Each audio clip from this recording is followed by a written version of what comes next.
মাননীয় বিচারপতি যখন পাবলিক প্রসিকিউটরকে জিজ্ঞেস করলেন আপনি কি চাইছেন একটু স্পষ্ট করে বলুন, তখন তিনি ধৈর্যহারা হয়ে বলেছিলেন যে আমি চাইছি এই মাথাটা যাতে 20 বছর অন্তত কাজ না করতে পারে।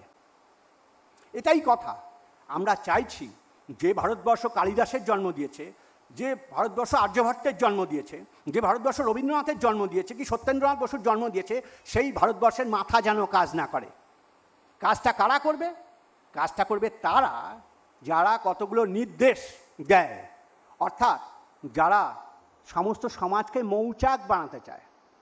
একদিকে একটা জিনিস দেখবেন, একজন বড় দার্শনিক বলেছেন যে মৌচাক মানুষের পক্ষে বানানো সম্ভব না। পৃথিবীর প্রতিটি মৌমাছি এক সমানভাবে দক্ষ এবং সমানভাবে নিপুণ এবং সমানভাবে ক্রিয়াশীল, ফলে ক্যালিফোর্নিয়ার একটা মৌচাক এবং কালীঘাটের একটা মৌচাকের মধ্যে উনি কোনো তফাৎ পাবেন না, একই রকম দক্ষ। আমাদের সমাজ যারা পরিচালনা করেন এই মুহূর্তে, আমাদের রাষ্ট্র, দুর্ভাগ্যের বিষয়, তারা আমাদের এমন ডিজিটালি নিপুণ করে তুলতে চেয়েছেন যে ভারতবর্ষের অজপাড়াগায় পর্যন্ত ডেবিট কার্ড তুলে নেওয়া হবে। তার বিরুদ্ধে আপনি আপত্তি করতে পারবেন না। আসলে মানুষকে তার চিন্তা শক্তি হরণ করাতে হবে। পৃথিবীতে চূড়ান্ত অশিক্ষিত হলেও দুটো মানুষের বাড়ি আলাদা, কারণ সেখানে কল্পনা প্রতিভা নামে একটি জিনিস যুক্ত হয়। এই কল্পনা প্রতিভা কারা দেন?